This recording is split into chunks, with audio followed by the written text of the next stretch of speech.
सोबत येताना जे आहेत ते विरोधी पक्षातले नगरसेवक घेऊन आलेले आहेत साहेब या बैठकीला जे आहेत रामदास चव्हाण साहेब उपस्थित आहेत आणि सोबत येताना विरोधी पक्षातले जे आहेत ते नगरसेवक आपण सोबत घेऊन काय राजकीय लढा काय आज सोलापूरमध्ये कळमचे नगरसेवक जे आहेत उबाठामध्ये ते होते ते भारतीय जनता पार्टीमध्ये आदरणीय रवींद्र चव्हाण साहेबांच्या शुभ हस्ते त्यांचा प्रवेश होणार आहे.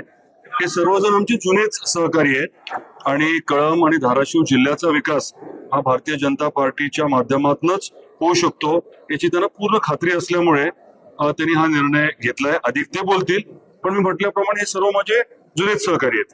नगरसेवक आहेत साधारण 10 आहेत, मला वाटतं 9 ते 10 आहेत. साहेब हा मातोश्रीला धक्का असणार आहे का उमराजे निंबाळकरांना धक्का म्हणायचा? हा धक्का कोणालाच नाहीये. हा म्हणजे कळंब शहराला आणि धाराशिव जिल्ह्याला होणारा फायदा आहे. विकासाचा तुम्ही मुद्दा मांडलेला आहे. खासदार उमराजे देखील सत्तेत म्हणजे शिवसेना शिंदे गटात उद्धव ठाकरेंना सोडून विकासाच्या मुद्द्यासाठीच गेलेले नगरसेवक जे आहेत साहेबांच्या सेनेकडे जायचे ते भाजपकडे नेमके विकासाचे मुद्दे कुणाकुणाचे आहेत जरा नागरिकांना शिंदे सेना विकास करू शकत नाही. धाराशिव जिल्ह्यामध्ये आपल्या सर्वांना कल्पना आहे की भारतीय जनता पार्टी सर्वात मोठा पक्ष आहे. परवा झालेल्या निवडणुका ज्या आहेत स्थानिक स्वराज्याच्या त्याच्यामधले रिझल्ट पूर्ण समोर आहेत. जनतेचा विश्वास भारतीय जनता पार्टीवरती नक्कीच आहे आणि कळमचे हे सर्व जे नगरसेवक आहेत हे माझे जुने सहकारी आहेत. तसं तर ओम किंवा कैलास हे जुने सहकारीच आहेत. विषय असा आहे की आम्ही आता वेगवेगळ्या माध्यमातून जिल्ह्याच्या विकासासाठी काम करतोय. ऑपरेशन टायगर किंवा ऑपरेशन लोटस असं काही वेगळं समजायचं कारण नाही.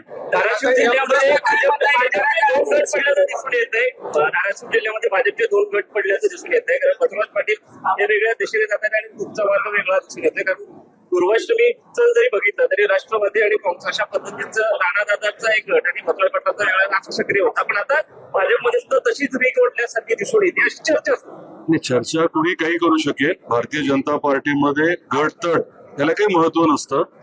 आम्ही एवढंच आपल्याला सांगेन की बसवराजजी हे ज्येष्ठ नेते आहेत. त्यांना जबाबदारी जी आहे ती जास्त लातूरची आहे.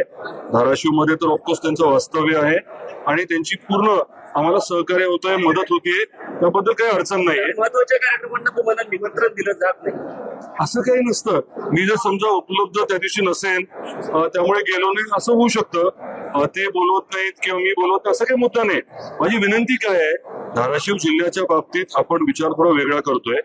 आमचा पूर्ण फोकस जो आहे तो तिथलं दरडोई उत्पन्न वाढवण्यावरती आहे. मोठे प्रकल्प कसे येतील, तिथे जास्तीचा निधी कसा येईल, आपलं कोल्हापूर सांगलीचं पाणी लवकर कसं येईल किंवा तुळजापूरच्या विकासाचा मुद्दा लवकर मार्गी कसा लागेल याच्यावरती आमचा जास्त फोकस आहे. 10 नगरसेवकांचा पक्षप्रवेश होतोय.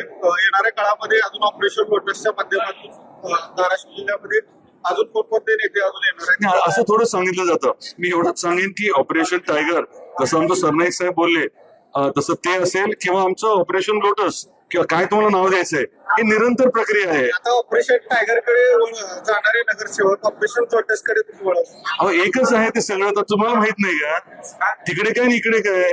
आम्ही एनडीए म्हणून आम्ही सर्व एकच आहोत.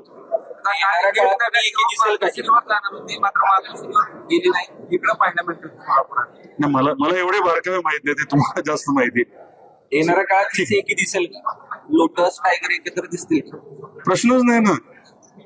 सर्वजण जे आहेत ते आदरणीय नरेंद्र मोदी साहेबांना, आदरणीय अमित शाह साहेबांना नेते मानतात आणि त्या अनुषंगाने आम्ही सर्वजण काम करतो.